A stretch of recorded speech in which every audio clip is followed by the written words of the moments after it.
Hello' সকলোকে সান্তালি বিচি YouTube চেনেলত মই আপোনালোকক আদৰিছোঁ আৰু আজি মই আপোনালোকলৈ এটা নতুন ভিডিঅ' লৈ আনিছোঁ আৰু এই ভিডিঅ' হৈছে যে আমি ঘৰত সকলোৱে ব্যৱহাৰ কৰা বিজুলী আৰু সেই বিজুলীটো চৰকাৰে দিয়া আমাৰ সমাজৰ বা আমাৰ পৰিয়ালৰ এটা ডাঙৰ সম্পত্তি। তো আহক আমি মোৰ কথালৈ তাকেই বিজুলী হৈছে আমাৰ প্ৰত্যেকৰে প্ৰয়োজনীয়, কাৰণ বিজুলী নহ'লে আমি বহুত অসুবিধা পাওঁ। সেই বিজুলী অৰ্থাৎ কাৰেণ্টৰ যোগেদি আমি সকলোৱে যথেষ্ট সহায় পাইছোঁ আৰু সেই বিজুলীটো চৰকাৰে দিয়া বিজুলী কিন্তু আজি ৰাইজৰ বা আমাৰ প্ৰত্যেকজনৰ এটা ডাঙৰ সম্পত্তি।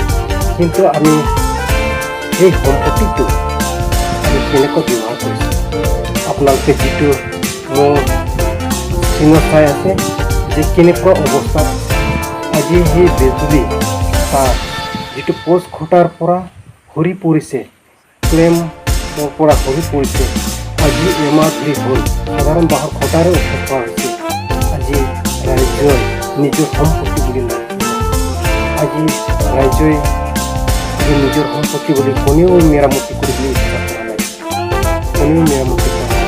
যিটো আপোনালোকে স্ক্ৰীণত চাই আছে কিমান ভয়ংকৰ, ইয়াত পোষ্ট খুঁটাৰ পৰা পৰি গৈছে এই তাঁৰটো আৰু আজি সাধাৰণ বাঁহৰ খুঁটা দি মানে উঠাই থোৱা হৈছে। যদিহে সেই বাঁহৰ খুঁটাটো ভাঙি যায় তেনে কিমান ডাঙৰ বিপদ আছে। এই ৰাস্তা দি বহুত মানুহে অহা যোৱা কৰে, বহুত ল'ৰা ছোৱালী অহা যোৱা কৰে, বহুত গৰু ছাগলী অহা যোৱা কৰে। যদি সেই খুঁটাটো বাগৰি যায় তেনেহ'লে কি হ'ব? সেইটোৰ কাৰণে মই আপোনালোকক অনুৰোধ কৰিছোঁ, বিজুলী আমাক বহুত প্ৰয়োজনীয়, কাৰণ বিজুলী যোগেদি আমি সকলোৱে পোহৰত আছোঁ আৰু বিজুলীৰ যোগেদি আমি যথেষ্ট সহায় পাইছোঁ। সেই কাৰেণ্টৰ যোগেদি আমি যথেষ্ট সহায় পাইছোঁ। কাৰেণ্ট নহ'লে আমাৰ ল'ৰা ছোৱালী কিতাপ পঢ়িবলৈ অসুবিধা, কাৰেণ্ট নহ'লে আজি আমি একোৱেই কৰিব নোৱাৰোঁ। আমি ঘৰে ঘৰে মটৰ বহাইছোঁ, পানী উঠাও পোৱাৰ পৰা আৰু বিভিন্ন বিভাগত আমি বিজুলী ব্যৱহাৰ কৰোঁ। গতিকে সেই বিজুলীটো সেই কাৰেণ্টটো আমি মেৰামতি কৰাটো আমাৰ কাম, কাৰণ সেই কাৰেণ্ট সকলো ব্যক্তিৰে এটা ডাঙৰ। আপোনালোকে মনত কৰক, যেতিয়ালৈকে সেই কাৰেণ্ট আমাৰ অঞ্চলত নাছিলে, আমাৰ গাঁওসমূহত নাছিলে, তেতিয়া আমি কিমান আন্দোলন কৰিলোঁ, কিমান কষ্ট কৰিলোঁ, টকা পইচা খৰচ কৰি আমি সেই বিজুলীৰ কাৰণে আমি চৰকাৰৰ লগত যুঁজিলোঁ আৰু চৰকাৰে আমাক চৰকাৰৰ ধন্যবাদ দিলোঁ। কিন্তু সেই যিটো চৰকাৰে দিয়া সম্পত্তিটো আমি যত্ন ল'ব জানিছোঁ।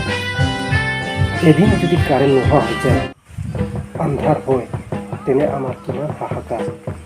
কিন্তু আজি সেই সমস্যাটো আমি সমাধান কৰিব লাগিব। আজি আপোনালোকে দেখিছে কিমান ভয়ংকৰ, দেখামতে এমাহ পাৰ হ'ল, জেগা জেগা কিছুমান গছত পৰি আছে। আপোনালোকে দেখিছে যে মাটিৰ পৰা কিমান ওপৰত আছে, সেই খুঁটাৰ পৰা পৰি গ'ল, ক্লেমৰ পৰা পৰি গ'ল। আপোনালোকে অলপ কষ্ট কৰক, এই বিজুলীটো নিজৰ সম্পত্তি বুলি ভাবি পাওক, যত্ন কৰক আৰু কষ্ট কৰক আৰু কথাই আপোনালোকে অলপ